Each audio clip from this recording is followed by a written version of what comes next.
สวัสดีครับคุณผู้ชมคุณผู้ฟังทุกท่านที่ติดตามชมช่องธรรมะธรรมดาในคลิปนี้เราจะมาฟังพระธรรมเทศนาของพระอาจารย์สมภพโชติปัญโยด้วยกันครับโดยจะเสนอพระธรรมเทศนาเรื่องความทุกข์ของโลกเรามาฟังพระอาจารย์สมภพท่านเทศสอนด้วยกันครับ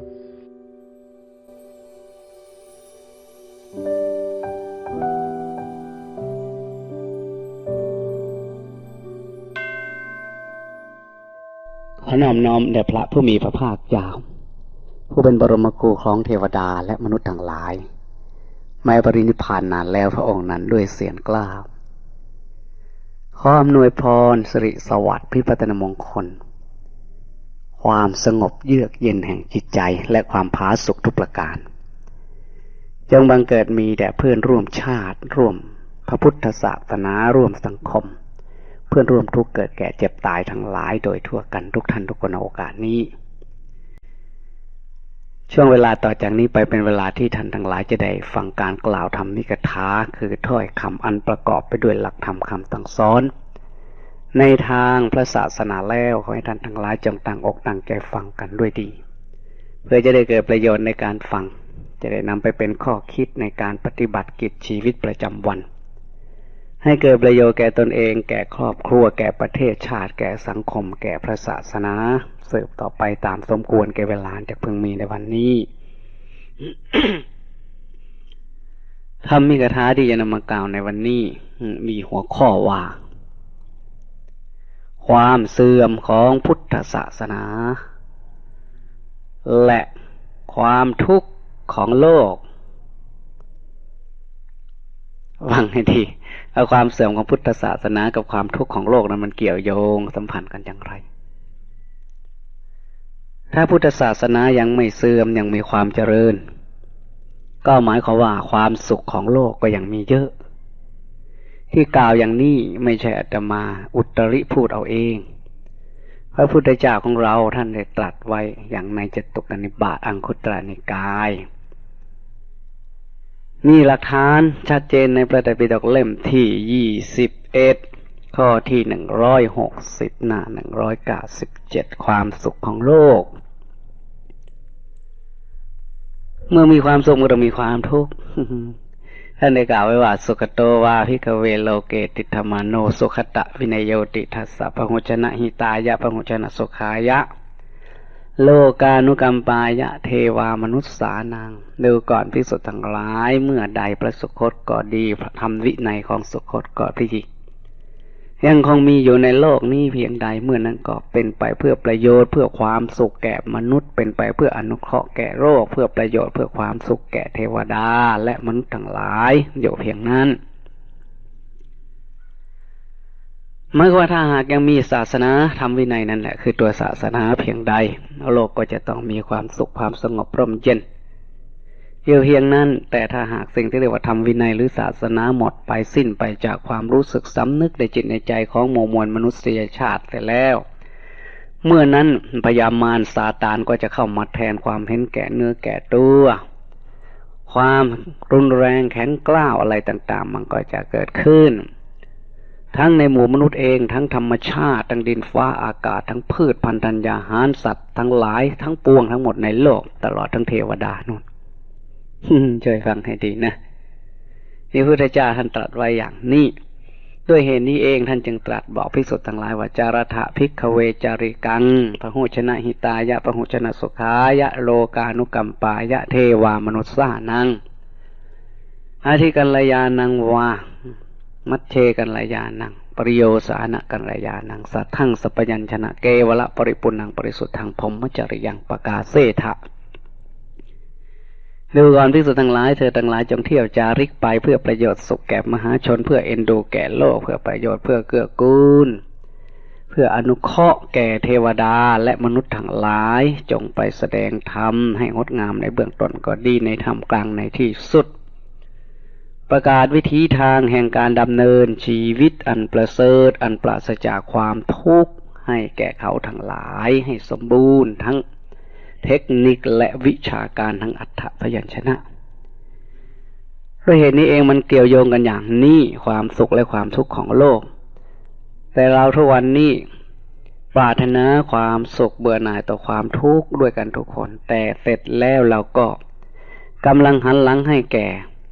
เครื่องมือที่จะนำความสุขมาให้กำลังวิ่งว่อนเต้นวิ่งเต้นกันดิ้นรนยื้อแย่งแสวงหาสิ่งที่เรียกว่าจะอำนวยความสุขมาให้กล่าวคือเทคโนโลยีวิทยาศาสตร์แผนใหม่ทั้งหลายวัตถุทั้งหลายต้องการความสุขทางเนื้อทางหนังมันก็เหมือนกับไปบีบเอาน้ำนมจากหางงัว บีบเอาน้ำนมจากหางงัวจากหูงัวจากเขางัวมันไม่มีทางที่จะได้พบน้ำนมแม้แต่หยดเดียวที่มันจะมีน้ำนมก็คือที่เต้านมของมันนั่นนะที่เหมือนกับแสวงหาความสุขกับสิ่งที่จะนำมาซึ่งความทุกข์วัตถุทั้งหลายเทคโนโลยีทั้งหลายให้ความสุขความสะดวกสบายทางกายเท่านั้นแต่ไม่สามารถอำนวยความสุขความสงบร่มเย็นแก่จิตใจของใครได้ยิ่งปรารถนาเท่าไหร่มันก็ยิ่งทุกข์ได้มาเท่าไหร่มันก็ยิ่งไม่เพียงพอด้วยเหตุนี้เองบ้านเมืองเราทุกวันนี้จึงมีทุกข์มากประเทศไทยซึ่งถือว่าเป็นประเทศที่โชคดีที่สุดในโลกไม่ว่าจะเป็นด้านภูมิศาสตร์ดินฟ้าอากาศไม่ร้อนนักไม่หนาวนักฝนฟ้าตกต้องในร่องมรสุมที่ดีงามแผ่นดินไหวภูเขาไฟระเบิดเกิดน้ำท่วมอะไรต่างๆมันไม่ค่อยมีเหมือนประเทศอื่นบ้านอื่นเขาแต่เดี๋ยวนี้มันก็มีให้เห็นแล้ว โชคดีทางภูมิศาสตร์โชคดีทางประวัติศาสตร์ด้านจิตใจเราได้นับถือพุทธศาสนาอันเป็นศาสนาที่ไม่เบียดเบียนไม่กระทบกระทั่งใครเป็นศาสนาที่เหมาะสมแก่บุคคลผู้มีสติปัญญาผู้ปรารถนาอิสรภาพเสรีด้วยเหตุนี้เองเมืองไทยแล้วนั้นไม่ทราบว่าใครบรรพบุรุษของเราที่ตั้งชื่อว่าไทยก็ดีตั้งชื่อว่าสยามก็ดีล้วนแต่เป็นถ้อยคำที่ออกมาจากภาษาบาลีคำว่าไทยไทยไทยก็แปลว่าความเป็นอิสระภาพเป็นตัวของตัวเองคำว่าสยามก็มาจากคำว่าสยังเหมือนกันออกเสียงเป็นภาษาสันสกฤตว่าสยามสยามภูคำว่าสยังนั้นแปลว่าเองเป็นอยู่เองพึ่งตนเองรู้เองอย่างสยังอภิญญายะรู้ยิ่งด้วยตนเองคำว่าสยังนั้นถ้าพอสะกดเป็นภาษาสันสกฤตมันจะออกเป็นสยามแล้วต่อมามันก็มาเป็นสยามแปลว่าเป็นอยู่เองพึ่งตัวเองอิสรภาพเช่นคำว่าสยังวสีมีอำนาจในตนปกครองตนพึ่งตนเองนี่เราจะเห็นได้อย่างชัดเจนว่าบรรพบุรุษของเรานั้นมีความล้ำลึกถึงความเป็นตัวของตนเองซึ่งลักษณะเช่นนี้ก็เป็นลักษณะอันเป็นแก่นแท้ของพุทธศาสนาพุทธศาสนานั้นต้องการให้มนุษย์มีศักยภาพพัฒนาศักยภาพของตนเองจนไปถึงการพึ่งพาอาศัยตนเองเนื้อเทวดามารพรหมพระเจ้าตรงไหนไม่ต้องไปหวังพึ่งสิ่งเหล่านั้นด้วยเหตุนี้เอง พุทธศาสนาจึงเหมาะแก่บุคคลที่มีอุปนิสัยใจคอเช่นนี้บรรพบุรุษของเราจึงได้นับถือมารักษามาจนถึงพวกเรายุคปัจจุบันแต่บัดนี้ลูกหลานของพวกสยังวสีลูกหลานของชาวสยามลูกหลานของชาวไทยเสรีนี่กำลังจะก้มหัว อาตมาจะว่าก้มหัวเทิดทูนบูชาสิ่งที่นอกเหนือไปจากตนเองเครื่องมือของพยามารของซาตานคือวัตถุเขาเอาเงินเอาทองเอาอะไรมาให้มันก็หลงไหลทิ้งพ่อทิ้งแม่ไปตามโจรกันด้วยเหตุนี้เองเมื่อพุทธศาสนาเสื่อมทรามลงเมื่อนั้นความทุกข์ของโลกก็จะเกิดขึ้นหนังสือพิมพ์มติชนลงวันที่23ธันวาคมปีที่แล้วมาผ่านมา 2-3 วัน2534บอกว่าคนไทยฆ่าตัวตายอันดับ2ของโลก น่าหัวเราะไหมล่ะอาตมาเคยคิดไว้เมื่อปีที่แล้วว่าต่อไปเมืองไทยจะมีปัญหาเรื่องจิตใจคนจิตต่ำใจสามบูชาวัตถุลูกจะไม่เคารพพ่อแม่จะทิ้งพ่อทิ้งแม่พ่อแม่จะอ้างว้างว้าเหวสังเกตเห็นชาวอีสาน ข่าวขึ้นนาปลาขึ้นบ้านดำไร่ดำนานี้เข้ากรุงเทพนี้ไปปักใต้ไปทำงานอุตสาหกรรมทุกยากลำบากไม่สนใจปล่อยพ่อแม่เท่าๆแก่ๆอยู่บ้านงกเงินวันดีคืนดีกลับมาแต่งเนื้อแต่งตัวเหมือนลูกเศรษฐีมาอวดกันมาอ้างกันมาโฆษณากันว่ากรุงเทพดีอย่างโน้นอย่างนี้ไม่เคยพูดว่าทุกอย่างโน้นทุกอย่างนี้นายจ้างเขาเอาเปรียบอย่างโน้นอย่างนี้เขาใช้หัวถลำตำลิ่มไปอย่างโน้นอย่างไม่พูดมาหลอกลวงเพื่อนก่อนจะกลับมาก็ยืมเงินล่วงหน้าเบิกเงินเดือนล่วงหน้าสัก2 เดือนเงินเดือนถูกเขาให้เป็นการผูกใจกลับมาก็แต่งตัวมาอวดชาวบ้านอวดพ่ออวดแม่เพื่อนฝูงอยู่ไม่ได้น้ำลายไหลก็อยากจะไปด้วยกันกลับไปใหม่2 เดือนไม่มีเงินมีทองส่งมาหาว่านายจ้างโกงเขายังไม่จ่ายพ่อแม่ก็จะผูกคอตายกุ้มใจตายเป็นห่วงลูกหลังจากนั้นต่อไปนี้นับวันที่พ่อแม่จะเป็นทุกข์หลักบ้านเมืองมันบูชาวัตถุเช่นนี้คำว่าศาสนาคำว่าศีลธรรมมันก็หมดไปสิ้นไปมันก็เป็นไปได้อาตมาคิดว่าสัก10 ปีข้างหน้าเมืองไทยจะเป็นโรคประสาทเยอะคนจะฆ่าตัวตายมากกว่าเก่านี้ปัญหาชีวิตแต่ความคาดคิดของอาตมานั้นมันเร็วเกินคาดคิดว่าสัก10 ปีนี้รุ่งขึ้นมาปีใหม่นี่ยังไม่ถึงปีซ้ำผ่านหัวข่าวคนไทยฆ่าตัวตายอันดับ2ของโลกเท่าเทียบอัตราส่วนของประชากรประเทศไทยไม่ใช่เป็นประเทศใหญ่โตมีประชากรมากติดอันดับกับเขา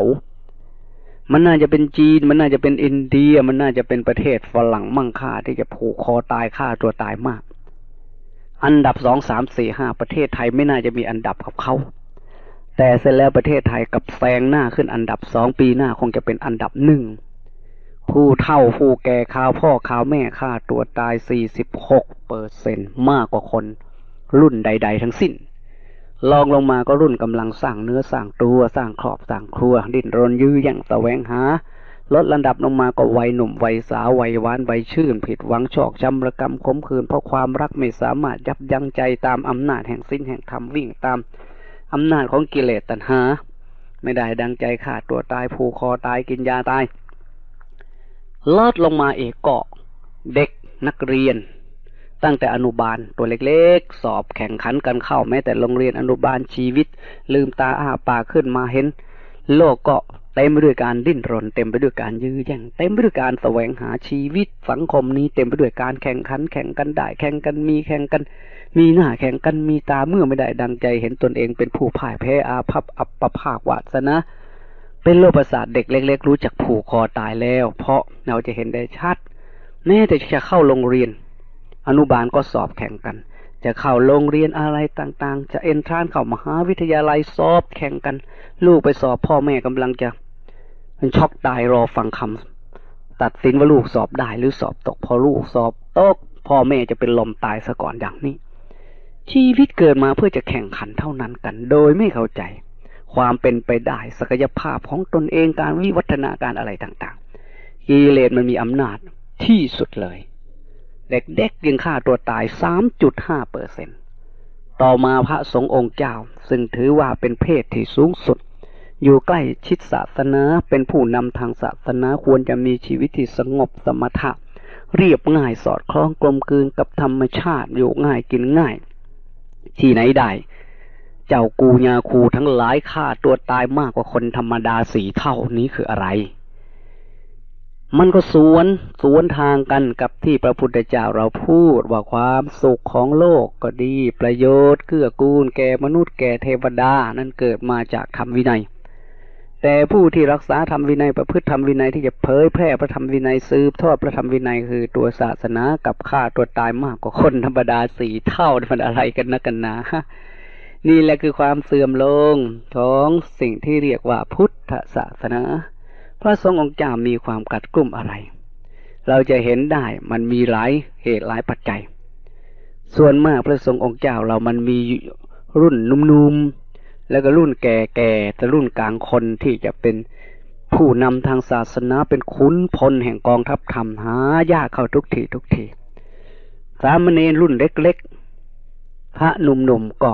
แข่งกันพวกที่เรียนอยู่ในเมืองก็แข่งกันจะสอบได้นักธรรมตีโทเอกพอเป็นทางผ่านยังไม่พอชะเง้อมองไปทางโลกพยายามทุกวิถีทางที่จะได้เรียนทางโลก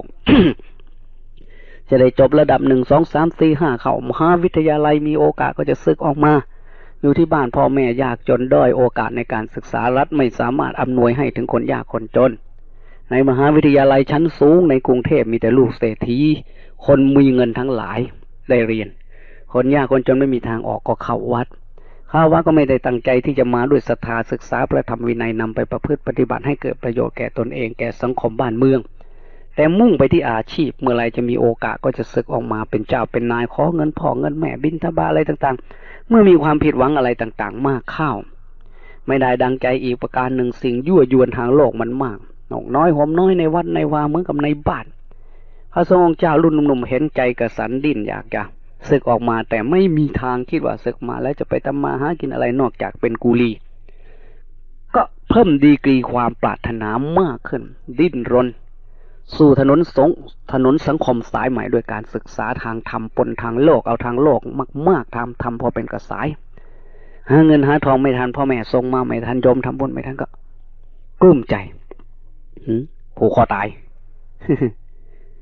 ทีนี้พวกที่ประพฤติปฏิบัติธรรมอยู่ในป่าในเขาก็มีโอกาสเป็นบ้าได้เยอะผูกคอตายได้เยอะเพราะเข้าใจผิดต่อพระพุทธศาสนากัดเคี้ยวกัดฟันจะเป็นพระอริยเจ้าโดยไม่เข้าใจว่าอริยเจ้านั้นคือผู้ไม่มีทุกข์คือผู้ที่ทำลายกิเลสลดลงแต่เพิ่มกิเลสเข้าไปเข้าใจว่าอริยเจ้าคือผู้ที่มีคนแห่คนแหนเป็นแสนเป็นหมื่นไปไหนลงหนังสือพิมพ์ออกโทรทัศน์ไปไหนมาไหนเห็นลงโลกทิพย์โพธิญาณเด่นดังคนมากราบมาไหว้วางมาศาสดาอยากจะเป็นอย่างนั้นไวๆมันไม่ได้เป็นดังใจครับยิ่งทำไปจิตก็ยิ่งไม่สงบปรารถนาให้สงบยิ่งไม่สงบน้อยใจไปพรหมโลกไปนิพพานผูกคอตายไปหลังจากนั้นพระรุ่นกลางคนมีคนเคารพนับถือเป็นพระเถระบ้าง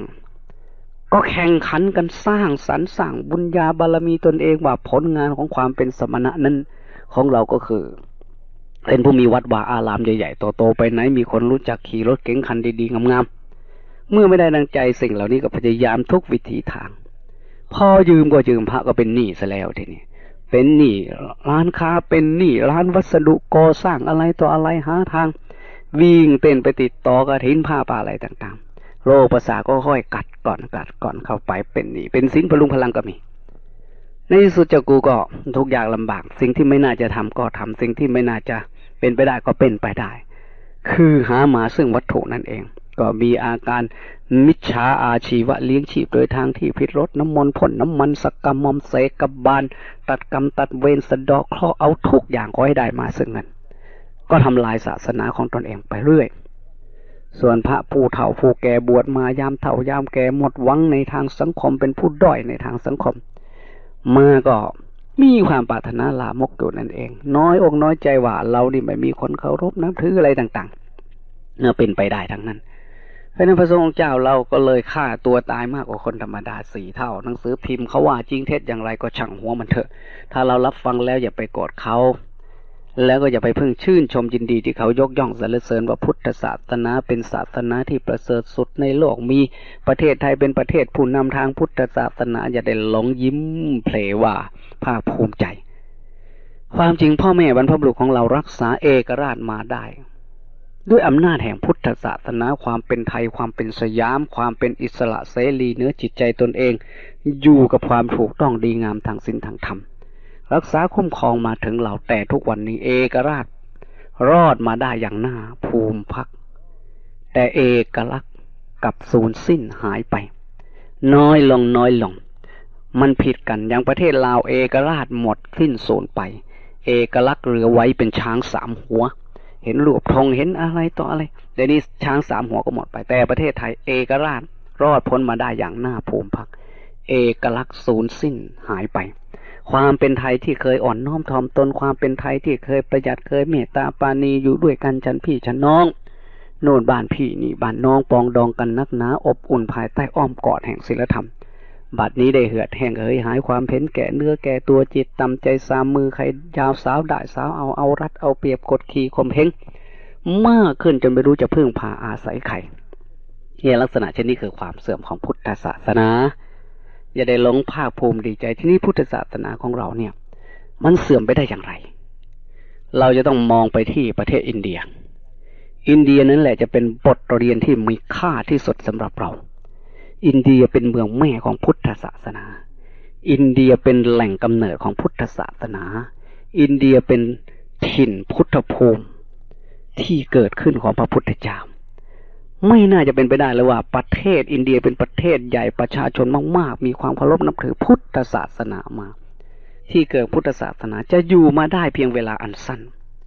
1,700 ปีพุทธศาสนาก็โค่นล้มจากอินเดียไม่มีในความรู้สึกของชาวอินเดียแม้แต่ในความฝันชาวอินเดียเห็นพุทธศาสนาเป็นคนแปลกหน้าไปเสียแล้วเราน่าจะได้มามองดูประเทศเหล่านี้และประเทศต่างๆในโลกที่นับถือพุทธศาสนาเมื่อก่อนมีคนนับถือมากอันดับหนึ่งของโลกตั้งแต่ในเอเชียกลางของเราถึงตอนใต้ขึ้นไปจนถึงนู่นทิเบตภูฏานเนปาลบังคลาเทศปากีสถานจีนเลยเข้าไปในรัสเซียแถบเตอร์กีสถานของรัสเซียมีบางส่วนของรัสเซียแล้วก็ยังข้ามไปถึงนู่นถึงทางยุโรปทางกรีกพระเจ้าอเล็กซานเดอร์เป็นชาวกรีกนับถือพุทธศาสนาจะว่าไปแล้วพุทธศาสนามีคนนับถือมากอันดับหนึ่งแต่เสร็จแล้วประเทศพุทธศาสนาก็โค่นล้มไปหมดไปสิ้นไปด้วยอำนาจทางการเมืองด้วยอำนาจทางวัตถุนิยมเนี่ยหมดไปก็มาแน่นเป๊ะอยู่ในประเทศไทยแต่เสร็จแล้วในประเทศไทยของเราเนี่ยคิดหรือไม่ว่ามันจะอยู่กันได้ต่อไปถ้าอยู่ในสภาพเช่นนี้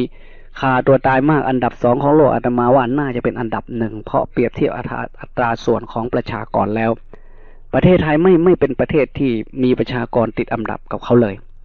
แต่ฆ่าตัวตายอันดับ2นั้นควรจะเป็นอันดับ1ก็ได้หรือจะมากกว่าประเทศที่มีประชากรมากหลายเท่าด้วยเหตุนี้เองนี้เป็นเครื่องฟ้องพุทธศาสนาคนฆ่าตัวตายคือคนทุกข์ที่สุดตกนรกทั้งดิบไม่สามารถจะทนได้ไม่มีทางออกฆ่าตัวตายไปตกนรกหมกไหม้ต่อไปคนฆ่าตัวตายคือตกนรกแล้วสุดเหวี่ยงไว้เข้าใจไว้ให้ดีๆคือมีความทุกข์นั่นเอง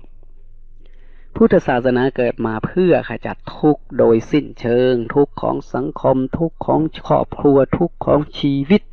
เมื่อเข้าถึงอริยสัจ4คือกฎของธรรมชาติและการปฏิบัติตามกฎของธรรมชาติกฎธรรมชาติคือทุกข์เหตุให้เกิดทุกข์ความดับทุกข์ส่วนการปฏิบัติตามกฎของธรรมชาติก็คือวิธีทางปฏิบัติเพื่อดับทุกข์นั่นเองด้วยเหตุนี้เมื่อมันเป็นเช่นนี้ก็พึงสรุปได้เลยว่าพุทธศาสนาได้เสื่อมทรามลงมากในประเทศไทยเนี่ยเป็นตัวอย่างให้เห็นแล้วหลังจากนั้นเราก็ต้องมองไปดูที่ประเทศอินเดียทำไมประเทศอินเดียจึงหมดพุทธศาสนาไปอย่างรวดเร็วอย่างที่นักประวัติศาสตร์ทั้งหลายมีความประหลาดใจอย่างใหญ่หลวงว่ามันไม่น่าจะเป็นไปได้เลยที่ประเทศอินเดียจะหมดพุทธศาสนาไปอย่างรวดเร็วเกี่ยวกับความเสื่อมของพุทธศาสนาในอินเดียนั้นนักปราชญ์ยุคปัจจุบันหลายท่านเช่นดร. V.A. สมิธดร. S. ราธกฤษณันท์ซึ่งเป็นชาวแขกนั่นแหละอยู่ประเทศพุทธศาสนาแต่โบราณนั่นเองแต่เดี๋ยวนี้เขาก็เป็นผู้มีสติปัญญาแม้จะไม่ได้เป็นชาวพุทธโดยกำเนิดแต่เขาก็ศึกษาดร. B.M. บารัวดร. P.C. บาคชีพวกเนี้ยทุกคนมีความเห็นคล้ายๆกันว่าปัจจัยสำคัญที่สุดที่ทำให้พุทธศาสนาต้องเสื่อมไปจากอินเดียก็คือการที่พระพุทธศาสนารวมตัวเข้ากับศาสนาฮินดูคือศาสนาพราหมณ์ซึ่งเป็นไปทีละน้อยเกือบจะไม่รู้สึกตัวคือพุทธศาสนาฝ่ายมหายานได้นำหลักธรรมจากศาสนาฮินดูมาใช้มากและแล้วศาสนาฮินดูก็ได้นำหลักธรรมที่สำคัญเป็นอันมากของพระพุทธศาสนาฝ่ายมหายานฝ่ายเถรวาทมาเป็นของตนที่เรียกว่าฝ่ายมหายานนั้นบางท่านอาจจะไม่รู้ว่าอะไรคือมหายานเป็นศาสนาสายทางเหนือนู่นไม่ใช่แบบเดียวกับพวกเราในประเทศไทยของเราในภาคอีสานของเรานี่แต่ก่อนก็มหายานโด่งดังมีอิทธิพลมากมาจากประเทศเขมรเราจะเห็นได้ซากสลักหักพังพระธาตุนารายณ์เจงเวงพระธาตุภูเพกอะไรต่างๆพระธาตุเชิงชุ่มเหล่านี้ล้วนแต่เป็นศิลปะของมหายานได้มามีอำนาจอยู่ตรงนี้นับถือศาสนามหายานคือทางตอนเหนือทางจีนทางล่องเรือมานำพุทธศาสนาฝ่ายมหายานนี่ไม่ได้เน้นไปที่การปฏิบัติศีลสมาธิปัญญาอะไรมากนักแต่เน้นไปที่การปฏิบัติเอียงไปทางศาสนาฮินดูเชื่อว่าพระพุทธเจ้าของเรานั้นมีคาถาอาคมมีของดีส่วนมากจะมีมนต์มีกลมีคาถา เราจะเห็นได้ว่าหนังสือผูกหนังสือก่อมหนังสือใบลานสมัยโบราณเขียนไว้ในวัดวาอารามต่างๆโอ้ยมหามนต์9 โกฏมีหมดตะวันหิมพานต์สถานโลกันนาลายตรึงใจจักนาลายเคลื่อนสมุดอะไรต่างๆคาถาอาคมเอามาสวดมาปลูกมาเสกเหล็กยันมีเครื่องรางของขลังหนังทั้งในไสยศาสตร์เข่งๆคึมๆสักกะมอมเสกบาลรดน้ำมนต์พ่นน้ำมันทั้งหมดเนี่ยล้วนแต่มาจากศาสนาฮินดูซึ่งมหายานได้นำเข้ามาผนวกกันเข้าเพื่อจะให้มหาชนมีศรัทธาในขณะเดียวกันเมื่อศรัทธาเจริญขึ้นแต่ปัญญาก็ดับลงมอดลงมันเป็นเช่นนี้ชาวพุทธก็เลยค่อยๆกลายเป็นชาวฮินดูเป็นพราหมณ์ไปทีละนิดที่นี่พวกศาสนาพราหมณ์ฮินดูจริงๆผู้ที่ฉลาดก็เอาหลักธรรมของศาสนาพุทธไปใช้แล้วก็ถือว่าเป็นของฮินดูอีกเหมือนกันความสัมพันธ์กันและกันในระหว่างฮินดูกับพุทธศาสนานี่เองได้ปรากฏผลออกมาเป็นข้อเสียของพระพุทธศาสนาอย่างร้ายแรงมากการที่ศาสนาฮินดูยอมรับพระพุทธเจ้าเป็นอวตารปางหนึ่งของพระนารายณ์นั้นเป็นการโกงอย่างแนบเนียนที่สุดคือเขามีพระนารายณ์เป็นพระเจ้าลอยตัวอยู่ยืนลงอยู่ในโลกในสุริยะจักรวาลเวลาใดบ้านเมืองเกิดยุคเข็นมนุษย์ไม่มีที่พึ่งนารายณ์ก็จะอวตารปลอมแปลงร่างลงมาช่วยมนุษย์ตั้งแต่ปางที่1ปางที่2ปางที่3มาจนถึงพระพุทธเจ้าเขาก็อมพระพุทธเจ้าว่านารายณ์อวตารเหมือนกันเรียกว่าพุทธาวตารบุตดาอินคาเนชั่นพระพุทธเจ้านั่นก็เป็นอวตารคือเป็นปางหนึ่งของพระนารายณ์ที่ลงมาในนามของพระพุทธเจ้ามาช่วยให้เกิดความสงบร่มเย็นในโลกเบื้องหลังพระพุทธเจ้าคือพระนารายณ์ที่มาสิงมาเข้าทรงพวกง่ายๆภาษาสมัยนี้เพราะฉะนั้นพวกใดที่ถือพระพุทธเจ้าอยู่แล้วก็ให้เข้าใจเถิดว่านั่นคือเชื่อฟังต่อพระนารายณ์เป็นศาสดาของศาสนาฮินดูผู้บูชาอย่างสูงสุดอยู่แล้วพุทธไม่จำเป็นต้องเป็นฮินดูเพราะเป็นอยู่ในตัวแล้วฮินดูไม่จำเป็นต้องไปเป็นพุทธเพราะเป็นอยู่ในตัวก่อนนั่นแล้วเห็นไหมอมอย่างแนบเนียนที่สุดเลยแต่ความจริงหาเป็นเช่นนั้นมันก็เลยเป็นการโกงพุทธศาสนาอย่างแนบเนียนและการโจมตีทางกุศโลบายอย่างกล้าหาญซึ่งเป็นการตัดรากฐานของพระพุทธศาสนาลงทีเดียวการที่พวกพราหมณ์บางกลุ่มไม่เห็นด้วยกับการฆ่าสัตว์บูชายันพวกพราหมณ์ก็มีการฆ่าสัตว์บูชายันตั้งแต่อัสเมทะปุริสเมทะฆ่าม้าบูชาฆ่าคนบูชาสัพพเมทะสัมมาปาสะฆ่าคนบูชาฆ่าหมดทุกสิ่งทุกอย่างบูชามหายันที่ยิ่งใหญ่มหายันหลอดบวงโอ้ยสารพัดอย่างพอพระพุทธเจ้าเกิดมาท่านก็มาสอนว่าอัสเมทะปุริสเมทะไม่ใช่ฆ่าคนไม่ใช่ฆ่าม้าเขาว่าสเมทะนั้นท่านก็เปลี่ยนเป็นสัตตะเมทะ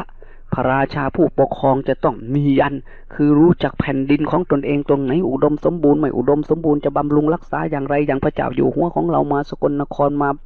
บำรุงแผ่นดินของพระองค์ตรงไหนมันแห้งแล้งสร้างเขื่อนอ่างคูคลองขึ้นมานั่นแหละเรียกว่าอัสเมทะฉลาดในการบำรุงแผ่นดินพืชพันธุ์ธัญญาหารปุริสเมทะฉลาดในการบำรุงบุคคลผู้ทำคุณงามความดีส่งเสริมสนับสนุนให้โลให้เกียรติให้เงินดำเงินเดือนให้มันดีมันงามมันจะได้ทำดีมากๆขึ้นมันเปลี่ยนแนวกันกับพราหมณ์ก็บอกว่าอัสเมทะฆ่าม้าบูชาปุริสเมทะฆ่าคนบูชาสัพพเมทะฆ่าทุกสิ่งทุกอย่างสัตว์เล็กสัตว์น้อยจนถึงสัตว์ใหญ่ๆพระพุทธเจ้าท่านก็เปลี่ยนใหม่เสียสัพพเมทะผูกรัดร้อยรวงจิตใจของกันด้วยศีลด้วยธรรมในอ้อมกอดอันอบอุ่นแห่งศีลธรรมสัมมาปาสะเรียกว่าเป็นลิ่มสลักใจเป็นมหายันสลักใจเป็นบ่วงผูกใจปาสะแปลว่าบ่วงด้วยอำนาจศีลธรรมให้บ้านเมืองนอนตาหลับได้โดยไม่ต้องปิดประตูโดยไม่ต้องลงกลเพราะว่าธรรมะเป็นกลแล้วศีลธรรมเป็นประตูปิดไว้แล้วไม่คนทำชั่วไม่มีใครลักของใครนี่มันเปลี่ยนแปลงกันอย่างนี้พุทธศาสนาพังงาดมาก็ดับรัศมีศาสนาพราหมณ์ฮินดูแต่พอศาสนาพุทธค่อยเสื่อมลงหน่อยมหาชนไม่ค่อยเข้าใจศาสนาฮินดูก็ลุกล้ำกลับคืนมาคำสอนเก่าๆที่บอกว่าพระพุทธเจ้ามาสอนให้เลิกฆ่าสัตว์บูชาฆ่าคนบูชาพวกพราหมณ์เขาก็ยอมรับมันเป็นการดีการยอมรับของพวกพราหมณ์นี้เองก็ทำให้พราหมณ์นี่กลายเป็นพุทธกลายเป็นพราหมณ์มากขึ้นการที่พวกพราหมณ์บางกลุ่มไม่เห็นด้วยกับการฆ่าสัตว์บูชายันการลดหย่อนความเข้มงวดในเรื่องการถือชั้นวรรณะซึ่งพุทธศาสนาได้สอนพราหมณ์มาการแบ่งชั้นวรรณะวานะชัจจาวสุโลโหตินะชัจจาโหติกามโน กัมมโนนะชัจจาพามโนโหตินะชัจจาโหติพามโน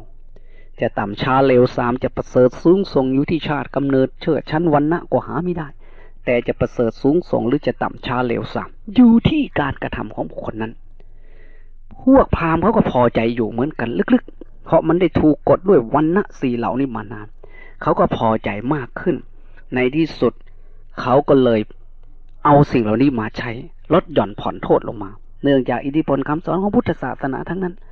แล้วก็มีนักบวชชั้นหัวกะทิมันสมองชั้นแบบเลิศเลยคือสังฆราจารย์นักบวชในศาสนาพราหมณ์เป็นผู้นำสำคัญของศาสนาพราหมณ์ศาสนาฮินดูเขาได้เข้ามาบวชในพุทธศาสนาเรียนเอาหลักคำสอนในพุทธศาสนาในขณะเดียวกันพระสงฆ์ในทางพุทธศาสนาไม่เข้าใจศาสนาของตนเองเห็นว่าคนเคารพบูชาและพูดยังไงเขาก็เชื่ออยากจะได้อะไรก็พูดให้โยมมาทานมาทำบุญ มาสนับสนุนมากๆแต่ไม่ได้สอนลึกลงไปถึงเรื่องศีลสมาธิปัญญาภาวนาให้หลุดให้พ้นจากความทุกข์ทางจิตทางใจแก้ปัญหาจิตใจครอบครัวสังคมยังไงที่นักบวชของพุทธศาสนาในอินเดียไม่ค่อยสนใจที่จะเผยแผ่พุทธธรรมสู่สังคมไม่ค่อยนำหลักธรรมของพุทธธรรมนี้เข้าไปสู่จิตใจประชาชนให้นำไปประพฤติปฏิบัติในวิถีทางแห่งการดำเนินชีวิตการเกี่ยวข้องกับสังคมก็เพียงเพื่อจะเอาจากสังคมอย่างเดียวเท่านั้นในที่สุดนักบวชต่างศาสนาสังฆราจารย์เข้ามาบวชมาศึกษาแล้วก็สอนพุทธศาสนายัดไส้เอาคำสอนของศาสนาฮินดูนี่ใส่เข้าไปคนทั้งหลายก็ตอนนี้เกิดอาการสับสนมหาชนต้องไปมีความรู้อยู่แล้วเพราะความรู้ในทางพุทธศาสนาถูกผูกขาดไว้กับนักบวชเท่านั้นแต่ในฮินดูนั้นเขามีทั้งนักบวชทั้งคฤหัสถ์ศึกษาศาสนาของเขาไว้อย่างมั่นคงถ้านักบวชหมดไปชาวบ้านก็ยังมีผู้รู้ผู้เข้าใจแต่พวกเหล่านี้ส่วนมากติดอยู่กับพระโยมมีความรู้น้อยพวกที่ศึกออกไปแล้วก็มีความรู้ทางพุทธศาสนาก็ไม่ได้รับความนับถือเท่าที่ควรแต่ชาวบ้านมาแสดงธรรมมาอะไรให้ฟังเราไม่ค่อยจะยอมรับโอ้ยขันดีหลายไปยังจึงไปบวชผ่านวักในศาสนาฮินดูนั้นเขามีทั้งฝ่ายคฤหัสถ์ทางฝ่ายนักบวชมีความรู้เท่าทันพอๆกันรักษาศาสนาฮินดูของเขาไว้เมื่อนักบวชถูกทำลายจากชาวมุสลิมแต่ชาวบ้านก็ยังสามารถรักษาคำสอนไว้ได้พวกเราชาวบ้านนั้นมีความรู้น้อยก็อาศัยแต่พระอยากจะหลอกจะลวงยังไงก็ได้ดังในชาดกต่างๆเขียนไว้ในคัมภีร์ในไบลานอีสานบ้านเราเนี่ยดูแล้วมันจังน่าสมเพชเวทนาพอสมควรบางอันไม่มีเหตุมีผลอะไรก็มาสอนกันแต่ชาวบ้านก็เชื่อเพราะเชื่อมาตลอดเอาแต่ศรัทธานำหน้าแต่ไม่มีปัญญาในที่สุดพุทธศาสนาเป็นศาสนาที่อาศัยปัญญาไม่จะอาศัยอยู่เพียงแค่ศรัทธามันก็หมดไปพระพุทธเจ้าต้องการให้เรามีศรัทธาแบบชนิดที่ว่าศรัทธานิวิถามูลชาตาปฏิทิตาทันห้าสังห้าลิมมาสมเนนวาพมเนนวาเทเวนวาเกณจิวาโลกัสมิงศรัทธามีคุณชาติอันเป็นรากอย่างลงเหมือนต้นไม้มีรากแก้วที่มั่นคงลมพัดไม่หวั่นไหวไม่มีใครสามารถนำไปจากความแน่นอนในพระธรรมสมเนนวาพามเนนวาเทเวนวาเทวดาก็ดีมารก็ดีพรหมก็ดีสมณะพราหมณ์เหล่าอื่นก็ดีเกณจิวาโลกัสมิงใครๆในโลกก็ดีอสังห้าทันห้าอสังห้าเลยมาไม่สามารถนำให้เคลื่อนจากพระธรรมได้แต่เราไม่มีศรัทธาชนิดนั้นศรัทธาล้มๆแรงๆไม่มีปัญญาประกอบเมื่อเขาเห็นสิ่งใดจะได้ประโยชน์ทางวัตถุเขาก็ไปเดี๋ยวนี้ศาสนาอื่นเข้ามาคุกคามศาสนาพุทธถึงถิ่นในประเทศไทยมันมีหลายศาสนาเอาเงินเอาทองมาจ้างเราไม่มีศรัทธาชนิดที่ว่านิวิถามูลชาตาศรัทธาที่มีรากแก้วรากขวัญโดยอาศัยปัญญานั่นแหละคือรากของศรัทธามันไม่มีมันก็ต้องหมดไปสิ้นไปแน่นอนในประเทศอินเดียมันเป็นอย่างนี้นักบวชฮินดูเข้ามาทำลายสมดในที่สุดเขาก็ยังลอกแบบสังฆมณฑลทางพุทธศาสนาแต่ก่อนพวกศาสนาฮินดูเขาไม่มีวัดนะเขาอยู่กันทั่วไปก็จะกระจายชาวบ้านก็รักษาไว้ต่อมาเขาก็จัดมีวัดอาศัยรูปแบบจากทางพระพุทธศาสนาของเรายังไม่พอระเบียบวิธีกรรมทางพุทธศาสนาเขาก็นำมาใช้ในศาสนาฮินดูของเขาหลังจากนั้นเขาก็ยังจัดระบบระเบียบชีวิตขึ้นมาเป็นพวกอาสมสีตั้งแต่ตอนเล็กๆก็เรียกว่าพรหมจรรย์อยู่ตามความอุปถัมภ์เลี้ยงดูของพ่อแม่เชื่อฟังคำสั่งสอนของพ่อแม่ศึกษาเราเรียนต่อมาเมื่อมีลูกมีผัวมีเมียเขาเรียกว่าคฤหัสถ์เป็นผู้ครองเรือนต้องอยู่ในหลักธรรมอย่างนั้นต่อมาก็ถึงวรรณปรัตน์ อายุแก่ควรปลดเกษียณแล้วก็เลิกไปอยู่ในป่าศึกษาค้นคิดเรื่องจิตเรื่องชีวิตเรื่องปัญหาอะไรต่างๆเมื่อเข้าใจดีแล้วตอนแก่แล้วก็เป็นสัญญาสีเที่ยวแก่ของสองตะเกียงแสดงธรรมชี้ทางออกบอกทางไปให้แก่ลูกแก่หลานนี่ก็มีอย่างนี้ทั้งโยมทั้งพระแต่พวกเรานี่คนแก่จะเป็นสัญญาสีเป็นผู้ชี้บอกช่องทางก็ไม่ได้ถูกถอนงอกันหมดในสมัยปัจจุบันเพราะคนแก่เหล่านั้นก็ไม่มีความรู้จริงๆจังๆพิธีกรรมต่างๆในทางศาสนาไม่ค่อยเอามาใช้เกี่ยวกับวิธีทางแห่งการดำเนินชีวิตพวกพราหมณ์เขาเริ่มตั้งแต่เกิดจนไปถึงตายจนไปถึงแจกข้าวทำบุญอุทิศเขาเอาพิธีกรรมในทางศาสนาของเขามาใช้พวกเราทุกวันนี้ก็เอาของพราหมณ์มาใช้พราหมณ์เขาให้คนแก่สัญญาสีผู้แจกของตัวซองตะเกียงอย่างลูกเต่าจะแต่งงานกันมงคลสมรสเขาก็เอาผู้เฒ่าเหล่านั้นมาเป็นพิธีกรรมมาเป็นผู้บอกผู้สอนวิธีทางดำเนินชีวิตพวกเราก็ไปเอามาจากพราหมณ์แต่ไม่ได้เอาหลักธรรมเอาหลักของขี้เหล้าขี้ยามาสอนอย่างในภาคอีสานเวลาจะแต่งงานกันเสียเงินเสียทองขางัวขาควายคนมาเยอะๆตอนเช้ามาก็ตั้งพาขวัญบายสีผู้แขนเจ้าบ่าวเจ้าสาวก็เอาผู้เฒ่ามาบอกมาสอนคือเอามาจากแบบศาสนาพราหมณ์เรียกว่าสัญญาสี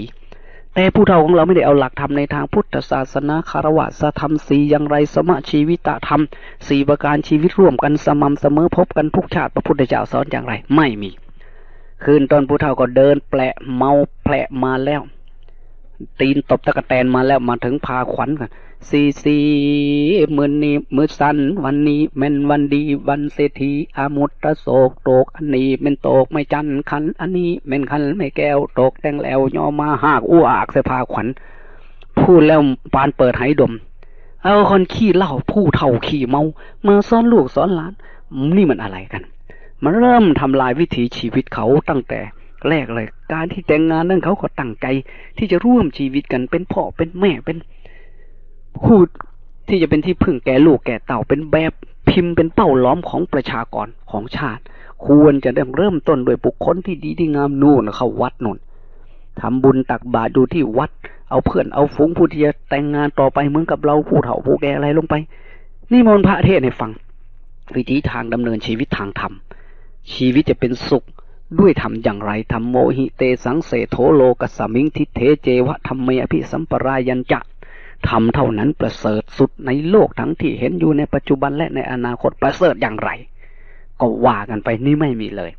แต่ชาวฮินดูเขาชาวพราหมณ์เขาเอาระเบียบพิธีกรรมของพุทธศาสนาไปใช้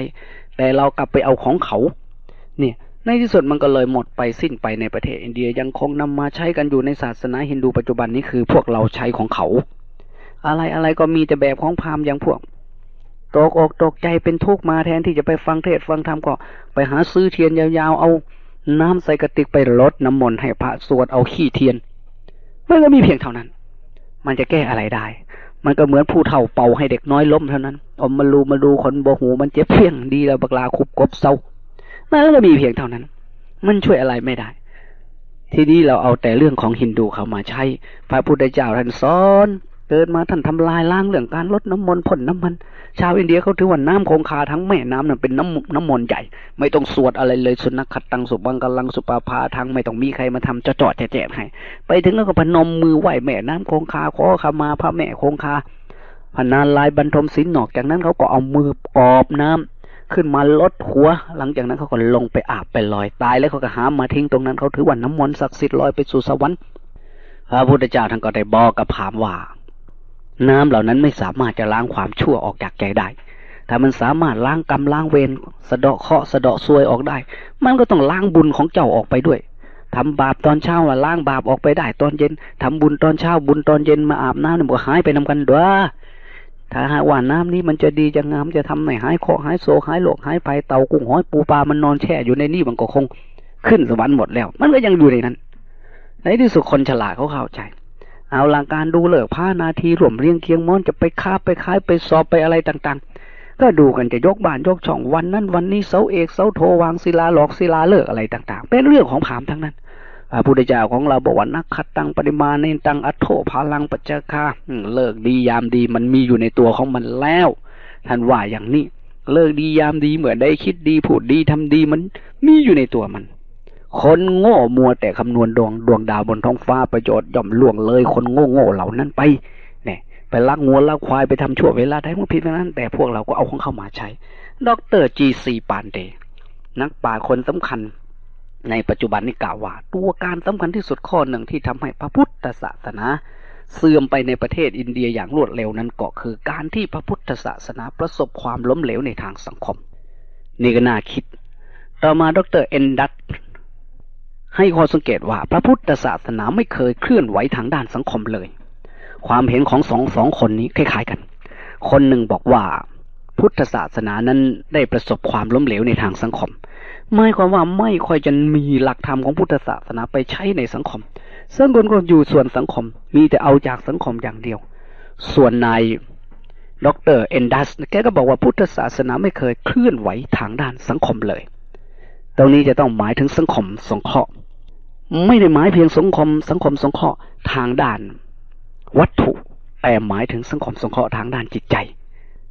อันนี้ก็เป็นสิ่งที่เป็นไปได้สูงมากในประเทศอินเดียได้หมดไปสิ้นไปเพราะพระพุทธศาสนาประชาชนนักบวชทั้งหลายนี่ไม่ค่อยได้มีการเคลื่อนไหวทางสังคมการจะจัดคนมามากๆมาอบรมเรื่องสมาธิเรื่องปัญญา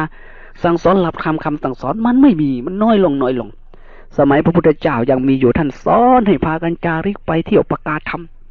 จารถะภิกขเวจาริกังพรหมจริยังประกาเสธาปหุชนะหิตายะปหุชนะสุขายะโลกานุกัมปายะเทวามนุษสานังดูก่อนภิกษุทั้งหลายเธอทั้งหลายจงจาริกไปประกาศพรหมจรรย์เพื่อเอ็นดูแก่โลกเพื่อประโยชน์เพื่อเกื้อกูลแก่หมู่เทวดาและมนุษย์ทั้งหลายพระรุ่นแรกบุกเบิกมาอย่างดีคนเคารพนับถือบูชามากพอรุ่นหลังๆนี่นอนแผ่พระกวาไม่ช่วยกันเผยแผ่คนเขานับถือซะแล้วก็เลยมากินมูลมังสังขยานอกจากนั้นก็เอาคำสอนมาดัดแปลงปลอมปนคำสอนใหม่ให้มันถูกอกถูกใจคนจะได้ลังไลเอาสิ่งเอาของเอาเงินเอาทองมาให้มากๆที่นี่พอถึงเวลาพุทธเจ้าปรินิพพานไปประมาณ100 กว่าปี200 กว่าปีวุ่นวายที่สุดเพราะเข้ามาบวชเพื่อลาภสักการะไม่มีใครสนใจที่จะทารนังทรงไว้ซึ่งพระธรรมวินัยสันตานังสืบต่อด้วยความบริสุทธิ์ผุดผ่องปริกิตตะวิทาลนังมีการเรียรัยเผยแพร่ให้ไพศาลก็ไม่ค่อยมีจนเป็นเหตุให้พุทธศาสนาเสื่อมโทรมสังคายนาครั้งที่3เกิดขึ้นพระเจ้าอโศกมหาราชได้รวบรวมอินเดียเป็นอันหนึ่งอันเดียวสนับสนุนพระโมคคัลลีบุตรติสเถระทำสังคายนาเมื่อสังคายนาเสร็จก็คิดว่าต่อไปถ้าเหตุการณ์เช่นนี้เกิดขึ้นเอง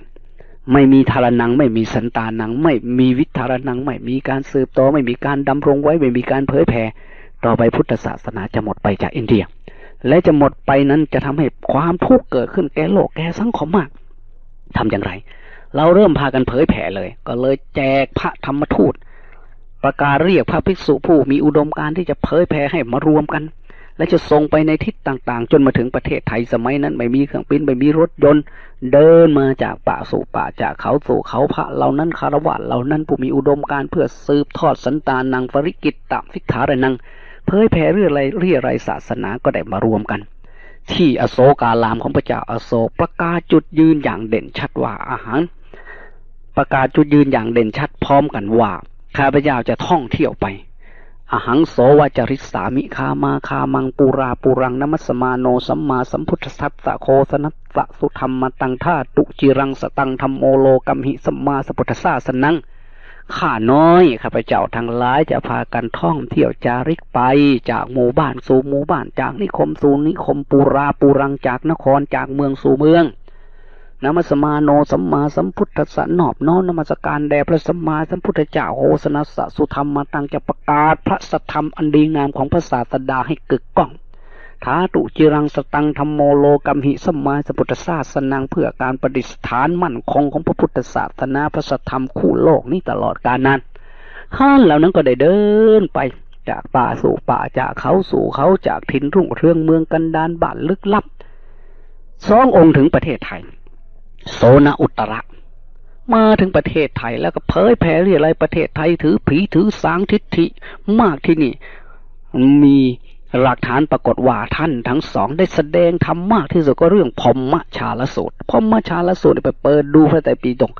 เล่มที่9สูตรแรกของพระสูตรทั้งหลายในทีฆนิกายว่าด้วยเรื่องทิฏฐิความเห็นผิด62ประการทำลายทิฏฐิเหล่านั้นประเทศไทยก็เลยล้างทิฏฐิจากจิตจากใจถือผีสางคางลายผีพ่อผีแม่ผีเย้าผีเรือนเทวดาฟ้าดินที่เคยนับถือมาจาก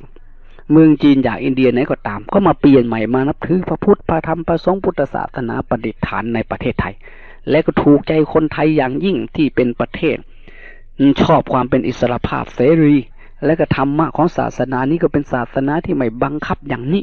ก็เลยได้นับถือมาเราจะเห็นได้ว่าการเผยแผ่ครั้งนั้นยังประโยชน์อันไพศาลต่อมาประเทศอื่นๆก็ได้นับถือพุทธศาสนามากขึ้นแล้วต่อมาก็ล้มละลายไปเราจะเห็นได้ว่าลางแห่งความเสื่อมในทางพระพุทธศาสนานั้นในประเทศอินเดียนั้นมันเป็นไปได้มากคือการไม่เคลื่อนไหวทางด้านสังคมไม่เอาสังคมเลยหนังรับหูรับตาอยู่คนเดียวขอให้คนอื่นมาหาเราจะได้อะไรบางมากสร้างสรรค์บางแห่งมีเงินมีทองบางมากไม่สามารถที่จะเผยแพร่ที่ไรพระพุทธศาสนาเอาไปสร้างไปสรรท้าฟอนวัตถุอย่างอื่นต่อมามันก็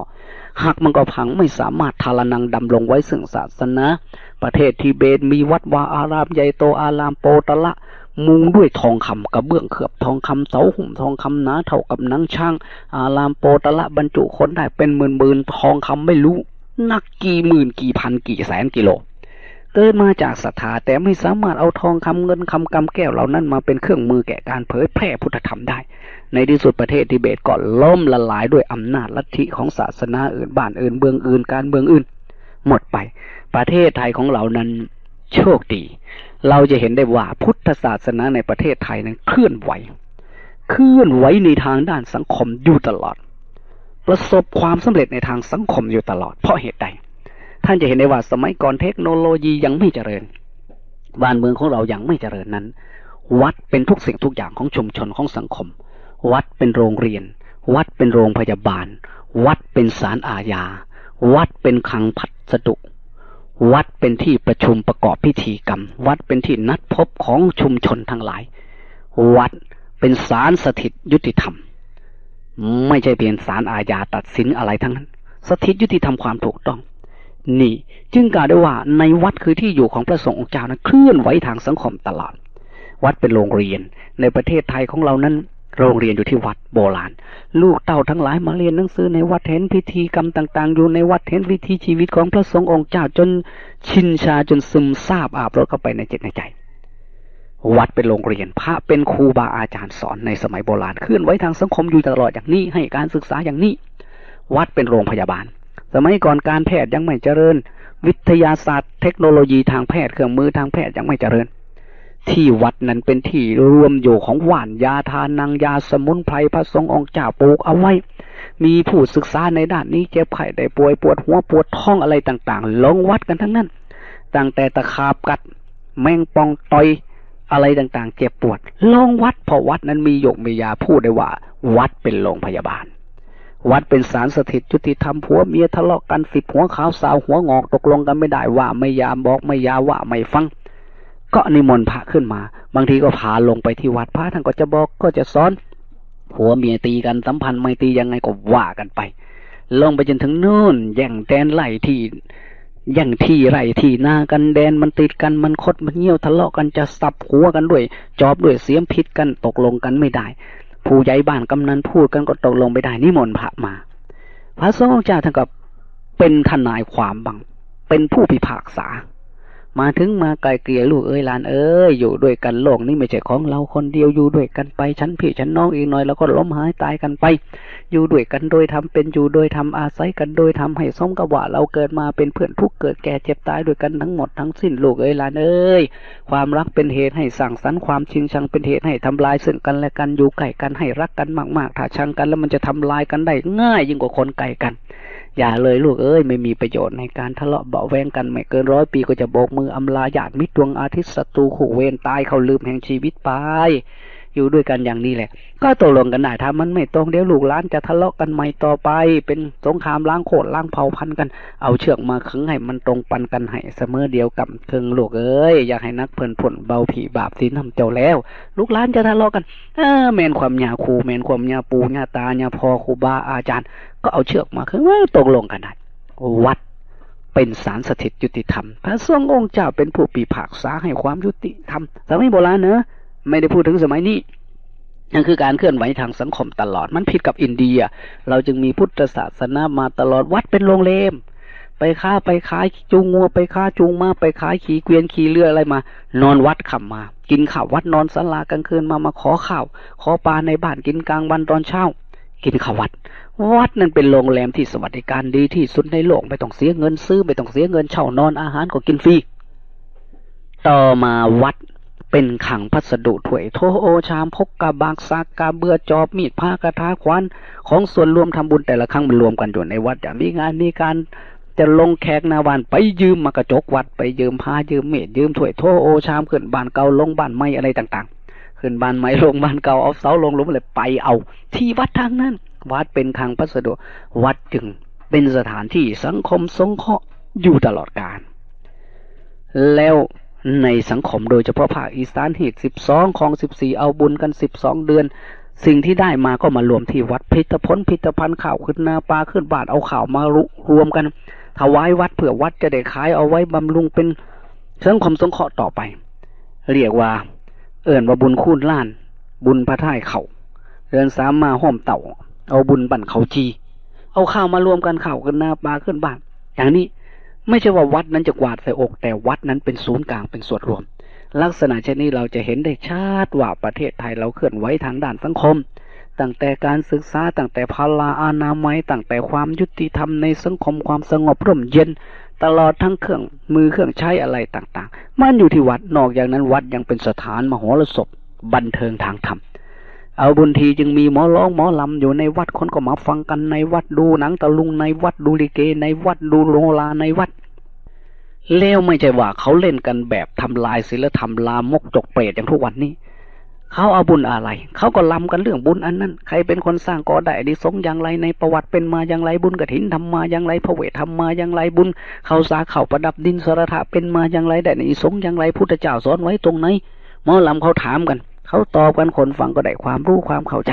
แต่หมอลำมูหมอลำเรื่องก็เอาชาดกในทางพุทธศาสนาชาดก500 ชาติ50 ชาติ10 ชาติอะไรต่างๆมาเล่ากันมาเล่นกันหนังตะลุงก็เล่นกันอย่างนี้มันก็เป็นการส่งเสริมศีลธรรมอยู่ตลอดแต่ปัจจุบันนี้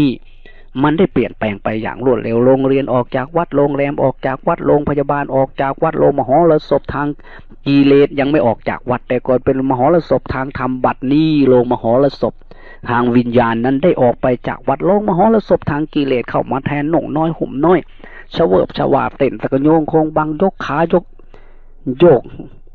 กับย้ายกระโผกโยกเอวยกซ้ายใหญ่ขวาอยู่ตรงนั้นหนุ่มน้อยห่มน้อยเปิดเห็นเกงในแล้วออกมาเล่นอยู่ในวัดพระสงฆ์องค์เจ้าจิตแตกใจเพผู้หญิงชายหนุ่มทั้งหลายจิตแตกใจเพสาวรุ่นใจแตกสาวใหญ่ใจถึงแม่หมาใจปั่มดูเรื่องดูเล่าในหนังในละครมันเล่นในวัดโอ้ยเข้ามาทำลายถึงในห้องนอนมีทีวีมีวิดีโอลามกโจกเปรตในวัดมันมีขึ้นมันก็ยิ่งรุมสกรรมพุทธศาสนาให้สูญสิ้นไปเพราะเหตุนั้นเราจะต้องมาคำนึงถึงการเปลี่ยนแปลงอย่างรวดเร็วเชี่ยวกรากนี้เราจะต่อต้านความเปลี่ยนแปลงไม่ได้อีกแล้วเราจะต้องมาทำบูรณาการซับบิเมตเอาความสมบูรณ์ถูกต้องดีงามในการเปลี่ยนแปลงเราจะต้องมาเปลี่ยนแปลงในทางที่มันดีมันงามเขาเปลี่ยนแปลงไปสู่ทางชั่วเราซับบิเมตเอาการเปลี่ยนแปลงนั้นผลักดันเปลี่ยนเส้นทางให้มันไปสู่เส้นทางที่ดีอย่างเขาร้องเพลงทุกวันเนี่ยดูสิมันไม่ใช่เป็นเพลงมันเปลี่ยนแปลงจนคนสมัยเก่าดูแล้วไม่รู้มันร้องเพลงหรือว่ามันดุมันหายพ่อตู้ที่เจ้าสิไปสิเจ้าสิไปเฮ็ดให้หรือสิไปเฮ็ดนามันกำปั่นผมยาวๆเทศมันร้องแล้วก็แทงหัวสั่นหัวมันคอจะขาดคนไม่ดูเต็มเราก็มาร้องใหม่ก็ได้พ่อตู้สิเจ้าสิไปวัดใดข่อยสิไปน้ำเจ้าได้บ่ว่ามันไปใหม่ได้ไหมเรามาหัดทำร้องเพลงใหม่ก็หมายทางสิ้นทางทำก็ทำได้พนมมือขึ้นเราไม่กำกับปั้นลองถามพ่อทูสิพนมมือขึ้นดูสิเจ้าสิไปวัดใดจะไปทำบุญนี่ก็ว่ากันไปได้ไหมอย่างนี้เรียกว่าซับบิเมตเอาความบริสุทธิ์จากสิ่งเหล่านั้นความไม่ดีเราไม่เอาพระพุทธเจ้าท่านให้เรารู้จักเลือกอปมัตโตอุโภอเทธิกันห้าหิปันติโตไงบัณฑิตย่อมฉลาดถือเอาประโยชน์ได้ทั้งสองด้านประโยชน์ในความเปลี่ยนแปลงก็ได้ไม่จะต้องมาขัดมาแย้งกันมันเกิดปัญหานี่เป็นอย่างนี้ในประเทศอินเดียเขาไม่เคยเคลื่อนไหวทางสังคมวัดวาอารามพศ1743พุทธศาสนาก็โค่นล้มสลายลงไปจากอินเดียเรามองดูอินเดียเช่นนี้ก็น่าคิดว่าเราควรจะทำอย่างไรกับบ้านเราเมืองเรา เพราะฉะนั้นถ้าหากเรารู้ไม่ทันเกมพุทธศาสนาอันเจริญรุ่งเรืองในประเทศไทย2,000 กว่าปีมาแล้วความสงบร่มเย็นในบ้านนี้เมืองนี้เคยมีมาบัดนี้จะหมดสิ้นไปพร้อมกับกลิ่นไอแห่งพุทธธรรมที่เลือนหายไปปัญหาที่เกิดขึ้นในโลกก็เพราะขาดศีลขาดธรรมในประเทศอินเดียนั้นได้เกิดขึ้นมาแล้วให้เราเห็นอันเป็นบ้านเกิดเมืองนอนของพุทธเจ้ายังความประหลาดใจอันใหญ่หลวงให้เกิดแก่นักประวัติศาสตร์มาแล้วเหตุใดศาสนาพุทธที่เกิดในประเทศอินเดียมีประชากรนับถือติดต่อกันมาถึง17 ศตวรรษแต่แล้วก็ไม่ปรากฏแม้เพียงแต่ในความฝันของชาวอินเดียในยุคต่อมาเลยชาวอินเดียได้มองพุทธศาสนาอย่างคนแปลกหน้าสาเหตุนั้นมีสิ่งที่น่าคิดน่าพินิจพิจารณาถึงประเทศไทยของเราก่อนที่จะสายเกินไปในประเทศอินเดียในขณะที่พุทธศาสนาเจริญรุ่งเรืองที่สุดแม้ในสมัยพระพุทธเจ้าเองประชาชนส่วนใหญ่ก็ยังนับถือศาสนาพราหมณ์มั่นคงอยู่ศาสนาพราหมณ์ไม่ได้เสื่อมไปเพราะความเจริญของศาสนาพุทธในสมัยนั้นเพราะศาสนาพุทธไม่จะเป็นศาสนาที่คุกคามศาสนาอื่นเขาอยากถือศาสนาเก่าก็ไม่ได้ว่าเขาสอนธรรมะอันบริสุทธิ์ด้วยสติปัญญาศาสนาพราหมณ์ผู้ที่ไม่สามารถพัฒนาสติปัญญาถึงพุทธเขาก็ยังนับถือของเขาอยู่เพราะเหตุนั้นการที่ศาสนาพุทธเจริญขึ้นจึงไม่สามารถทำให้ศาสนาพราหมณ์หมดไปสิ้นไปในอินเดียในสมัยหลังพุทธเจ้าพุทธกาลแม้จะมีพระมหากษัตริย์เส้นพระเจ้าอโศกเกิดขึ้นถือพุทธศาสนาจนขนาดว่าบูชาพุทธศาสนาสุดเก้าสุดเสียนแต่ก็คงรักษาแนวของพระพุทธเจ้าของเราไว้อย่างมั่นคงคือไม่เบียดเบียนศาสนาอื่นพระพุทธเจ้าทรงตั้งพุทธศาสนาขึ้นมาไม่ได้มีวัตถุประสงค์เพื่อล้มล้างศาสนาพราหมณ์คติข้อนี้ทำให้พุทธศาสนาไม่สามารถจะทำให้มีอำนาจเด็ดขาดทางการเมืองแล้วใช้อิทธิพลทางการเมืองนั้นฝังรากศาสนาลงในใจของประชาชนทั้งหมดได้ซึ่งมันต่างจากศาสนาคริสเตียนหรือศาสนาอิสลามเมื่อแผ่ไปที่ไหนก็ใช้อิทธิพลทางการเมืองกำจัดศาสนาตรงกันข้ามใช้อิทธิพลทางเศรษฐกิจการเงินซื้อเอาเพราะฉะนั้นประเทศที่ไม่เคยนับถือ2 ศาสนานี้มาก่อนเลยเมื่อถูกครอบงำจาก2 ศาสนานี้ทางการเมือง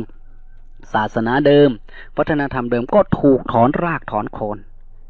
ถ้าศาสนาเหล่านี้เข้าไปแต่พุทธศาสนานั้นเมื่อแพร่เข้าไปประเทศที่เขาไม่ได้นับถือมาก่อนก็อลุ่มอล่วยปลองดองกับศาสนาท้องถิ่นเกลือกลั้วผสมผสานกันไปได้จึงเป็นเหตุให้ศาสนาพุทธนี่ตั้งอยู่ไม่ได้นานอีกแบบหนึ่งอีกประการหนึ่งหลักการในทางพุทธศาสนาเองก็ให้เสรีภาพแก่บุคคลมิได้มีการเรียกร้องความภักดีพลีชีวิตด้วยศรัทธาเหมือนศาสนาอื่นยอมตายฆ่ากันได้เป็นสงครามศาสนาพุทธศาสนาไม่เป็นเช่นนั้นแม้จะปกป้องศาสนาของตนเองก็ไม่รุนแรงไม่มากพอเหมือนกับศาสนาที่เราแต่เรื่องภักดีพลีชีวิตความเสื่อมของคณะสงฆ์นี่อีกอันหนึ่งซึ่งแตกแยกออกเป็นหลายหมู่หลายก๊กหลายเผ่าหลายนิกายนับถือกันเป็นหมู่เป็นคณะแล้วก็วิวาทกันในสมัยปัจจุบันนี้เห็นได้ชัดในประเทศไทยเราการถือนิกายนั้นอ่อนตัวลงพอจะร่วมกันได้ร่วมเป็นร่วมตายกันเมื่อเวลาเกิดภัยคุกคามศาสนาแต่ไม่สามารถจะร่วมสังฆกรรมกันได้เป็นนานาสังวาสข้อนี้ก็ยังไม่รุนแรงพอแต่จะมีอีกเดี๋ยวนี้กำลังลืมพระพุทธเจ้าพูดอะไรเอาแต่อาจารย์บูชาอาจารย์โน่นอาจารย์นี่พูดมาเรื่องอะไรก็ยกแต่เรื่องอาจารย์แต่ไม่มีใครยกพระพุทธเจ้ามาเชิดชูบูชากันเท่าไหร่เดี๋ยวนี้เขานับถือศาสนาอาจารย์กันหมดแล้วลืมศาสนาของพระพุทธเจ้าต่อไปจะมีอาจารย์สมภพพูดอะไรอาจารย์สมภพขออภัยทีอย่าได้มาเชิดชูบูชากันมากนักหนาขอให้คิดถึงพระพุทธเจ้านู่นไม่ใช่จะตกอยู่ในอำนาจศาสนาอาจารย์ทั้งหลายอยู่ไม่เกิน100 ปีก็จะตายศาสนาพุทธจะต้องยังอยู่ต่อไปกับหมู่คณะสงฆ์ขอให้คำนึงอุปถัมภ์คำจุนหมู่คณะสงฆ์อย่าไปลงบูชาแต่หมู่คนกลุ่มหนึ่งคณะหนึ่งอย่างเดียวคณะนั้นอ้วนท้วนสมบูรณ์คณะสงฆ์ส่วนใหญ่หนึ่งในรัตนะสูบโทรมลงอันนี้เป็นเหตุให้เกิดความตายในศาสนาได้ง่ายขึ้นต่อมาหลังสมัยพระเจ้าอโศกธรรมะในพุทธศาสนาซึ่งเดิมเป็นแนวปฏิบัติของชีวิตแท้ๆได้ถูกบรรดาคณาจารย์นิกายต่างๆที่แยกออกมามหายานหินยานอัฏฐาธิบายทำให้เป็นของยากขึ้นซึ่งทำให้เกิดอภิปรัชญามากขึ้นสำหรับทุ่มเถียงประเทืองปัญญาตีโวหารกันมากกว่าสำหรับที่จะใช้ปฏิบัติได้จริงๆในชีวิตปัจจุบันพุทธศาสนาจึงกลายเป็นของยากสำหรับสามัญชนไปกลายเป็นสมบัติของนักปราชญ์กลุ่มหนึ่งในกำแพงวัดชาวบ้านทั่วไปไม่รู้ว่าพุทธศาสนาคืออะไรความจริงพุทธศาสนาไม่ใช่เรื่องยากเป็นเรื่องทำลายความเห็นแก่ตัวเท่านั้น ในประเทศอินเดียในสมัยพุทธกาลพระอรหันต์อ่านหนังสือไม่ได้ดอกตัวหนังสือเท่ากำปั้นกอไก่หาวภูพานภูเขาเนี่ยอ่านไม่ได้แต่สามารถชำระกิเลสไปสู่ความสิ้นทุกข์เดี๋ยวนี้จะต้องมาเรียนอภิธรรมอภิธรรมกันจบ9 ปริเฉดเป็นมหาบัณฑิตซะก่อนที่จะมาปฏิบัติธรรมหัวทื่อๆอย่างอาตมาจะไปเรียนได้อย่างไรตายอีก500,000 ชาติก็เรียนไม่จบอภิธรรมขอหัวไม่ดีแต่ถ้าให้ปฏิบัติธรรมศีลสมาธิปัญญาพิจารณากายพิจารณาเวทนาพิจารณาจิตพิจารณาธรรมหูเมื่อคิงหูเมื่อควมหูเมื่อใจหูเมื่อหูตามภาษาลาวบ้านเฮานี่ได้โพดปึกปันได้ก็เฮ็ดได้นี่มันเป็นอย่างนั้นในสมัยราชวงศ์คุปตะพวกพราหมณ์เมื่อเห็นว่าเอาชนะพุทธศาสนาทางตรงไม่ได้ก็ใช้ทางอ้อมคือใช้วิธีกลืนอย่างสุขุมเช่นอ้างว่าพระพุทธเจ้าเป็นนารายณ์อวตารผู้นับถือพุทธก็คือฮินดูผู้นับถือฮินดูก็คือพุทธไม่จำเป็นต้องเปลี่ยนเพราะนับถือปนารายณ์อยู่แล้วเห็นไหมเดี๋ยวนี้ศาสนาบางศาสนาเข้ามาคุกคามในประเทศไทยว่าพุทธเจ้าเป็นประกาศกทรงมาเคลียร์พื้นที่ประกาศธรรมะไว้ก่อนตอนหลังมาจึงทรงพระศาสดาองค์ใหม่มาเห็นไหมพวกเราจะได้หลงนี่เขาเอาตัวอย่างเรียนแบบจากศาสนาพราหมณ์สังกราจารย์ที่เขาเขียนเรื่องพุทธาวตารบุตดาอินคาเนชั่นเดี๋ยวนี้เรากำลังหลงแต่บอกว่าพระพุทธเจ้านั้นพระเจ้าส่งมาพระเจ้าเขาส่งมาจากสวรรค์มาเป็นประกาศกมาก่อนมาเคลียร์พื้นที่ต่อมาก็วิโสทะเยคอยทาพะเยเด้อว่าสันระวังให้ดีนะนั่นแหละเขากำลังกลืนโดยเราไม่รู้สึกตัวคัมภีร์เรื่องนารายณ์มาเกิดเป็นพระพุทธเจ้านี้ทำให้จำนวนชาวพุทธนับวันที่มีแต่ลดน้อยลงในประเทศอินเดียแต่ศาสนาฮินดูนับวันจะเพิ่มมากขึ้นเพียงเท่านี้ยังไม่พอ